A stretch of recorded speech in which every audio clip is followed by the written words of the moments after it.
The next story says soldiers rescue 75 civilians from Sambisa forest. Troops of Operation Adinkai have rescued 75 civilians from Sambisa forest in Borno State. Addressing newsmen on Monday during the victims' handover to the Borno State government in Maiduguri, the General Officer commanding 7th Division of the Nigerian Army Major General Shaibu stated that the rescued individuals comprised 7 adults, males, 34 women, and 34 children. The GOC, represented by the Deputy Theatre Commander, Brigadier General A.L. Akpodu, explained that the civilians were rescued during a clearance operation conducted by the 21 Special Armored Brigade and the 199 Special Forces Battalion under Operation Desert Sanity 4 in Sambisa Forest.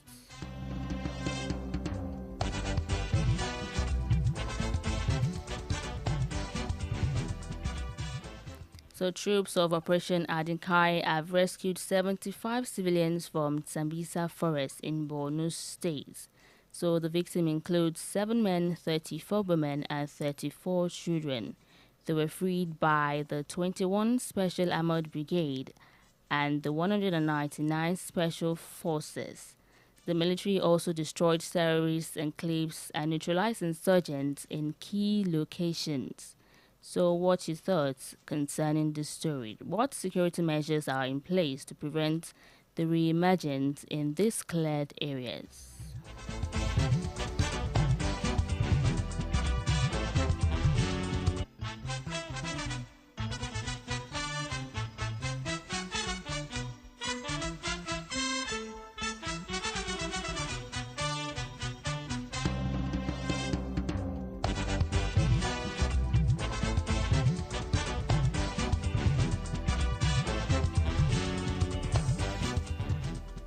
Now we move on to the Guardian newspaper, and this story: NCDC confirms loss of UK returnee to Lassa fever as death toll hits 98. Nigeria Center for Disease Control and Prevention (NCDC) has confirmed the passing of a 31-year-old physician who died of Lassa fever after returning from the United Kingdom. Its Director General, Dr. Jide Idris, who disclosed this in a statement yesterday, explained fiancé in Edo State, and as well as family and friends.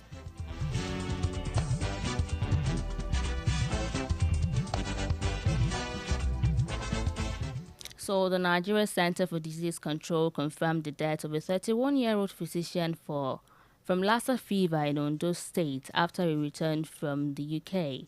Samples were taken and he sadly passed away on March 1 before the confirmation of the disease. So what is your take? What role should hospitals and private clinics play in early detection?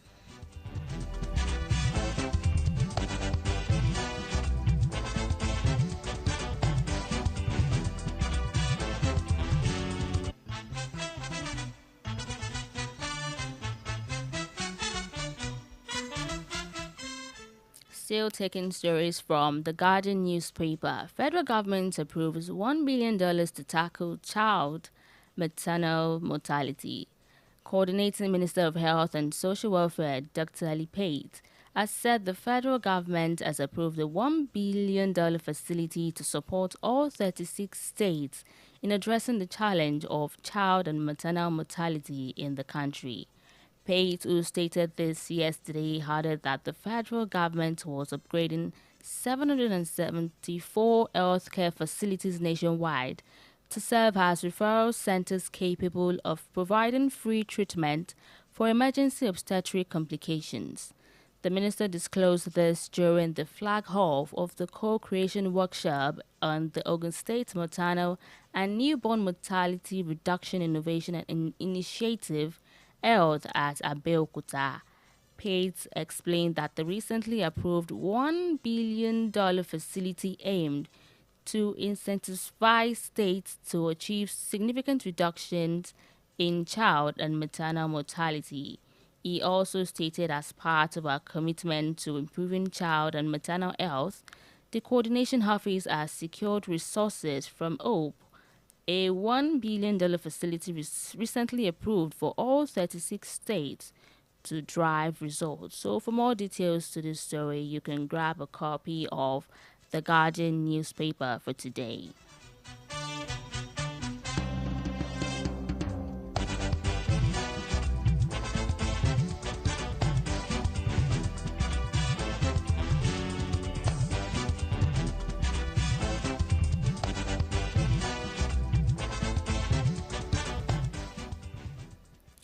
Now, this story from The Nation says AI should be used in godly manner. Amzat urges Nigerians. Lagos State Deputy Governor Dr. Kadri Abafemi Amzat has urged religious leaders to teach their congregations to understand that as they embrace technology, they should not forget their creator. The deputy governor made this remark at the fourth annual Ramadan lecture and special prayers in memory of late Oba Muftau Olatunji Hamzat, organized by a member of the Federal House of Representatives, Mushin Constituency 2, Moses Oluwatoyin Fayinka, held at Mushin, Lagos. Amzad stated that as religious leaders, they should let their members understand the influence of artificial intelligence, AI, on humanity and how they can caution their children by letting them know that they can use AI advancement in a godly manner and be religious. He added that AI has advanced tremendously and clerics should seek ways to pass the message and let people know that human beings are not controlled by chips or machines, but by the Almighty God. For more details to this story, you can check the Nation newspaper.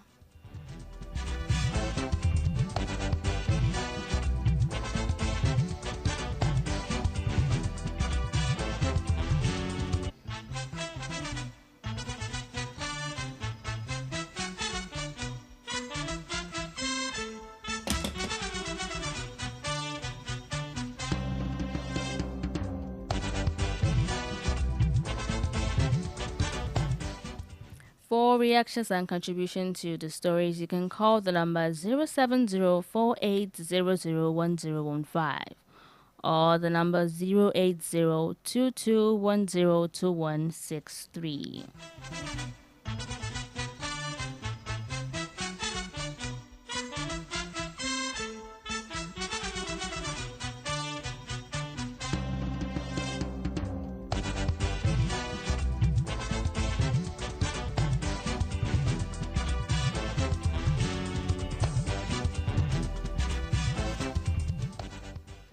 Now we'll move on to the Nigerian Tribune.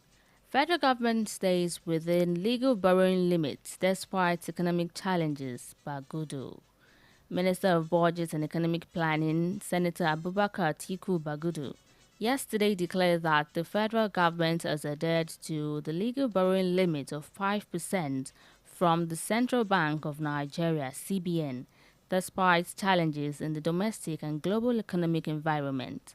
The minister said Nigerians are already appreciating the gains of key reforms so far implemented by the President Bola Tinubu-led administration, stressing that the president greatly appreciates Nigerian support for the reforms. Bagudu, who spoke at the 2025 KPMG Arise News Budget Program, added that stability in the foreign exchange markets and declining food inflation are evidence that Nigeria is reaping the gains of the reforms. The minister allayed concerns over the country's growing debt burden, assuring the government would not exceed its legal borrowing limit, particularly from domestic sources. Bagudu further assured that the federal government would adopt innovative financing methods, including local bonds and external borrowing, to meet its fiscal needs.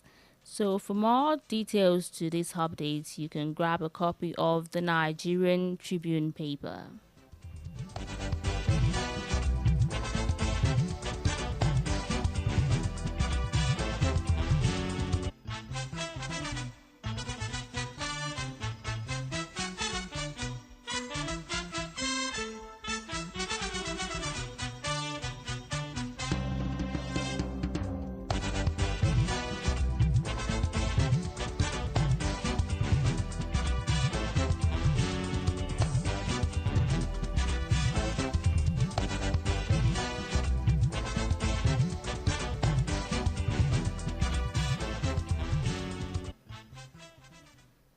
And the story from Vanguard says Adeleke Oyetola ex-aide fight over alleged money laundering, sidelining procurement law.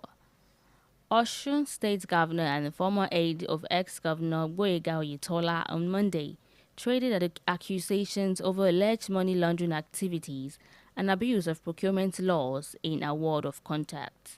While the governor, Ademola Adeleke-led administration alleged that his predecessor abused procurement law by awarding contracts to his associates, the former commissioner for local government and chieftaincy affairs under Oyetola, Mr. Adebayo Adeleke, Banik said the accusations were just a fight back from Adeleke over local government council crisis.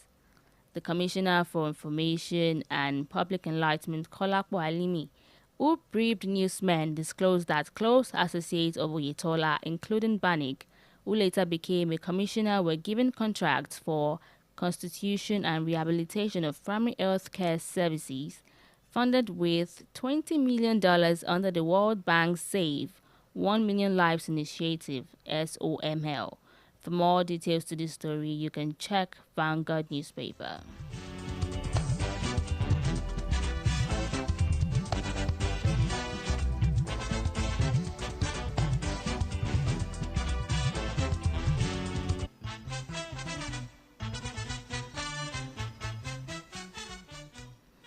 Now we've come to the end of today's edition on Newspaper Review here on JDN 101.5 FM, broadcasting for all. I am Anna George and we'll be back tomorrow with more headlines. Please stay tuned for our Funi Iroyin, which comes up by 8 a.m.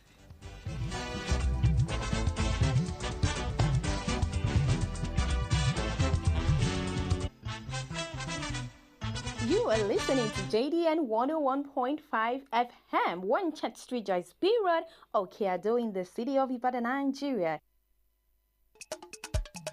Ìkànnì kan wà ìmọ̀lẹ̀ rédíò. JDN 101.5 FM tí gbogbo wa ní. Ìkànnì kan wà gbogbo ayé ló gbọ́ o. JDN 101.5 FM tí gbogbo wa ní. Ìkànnì kan wà.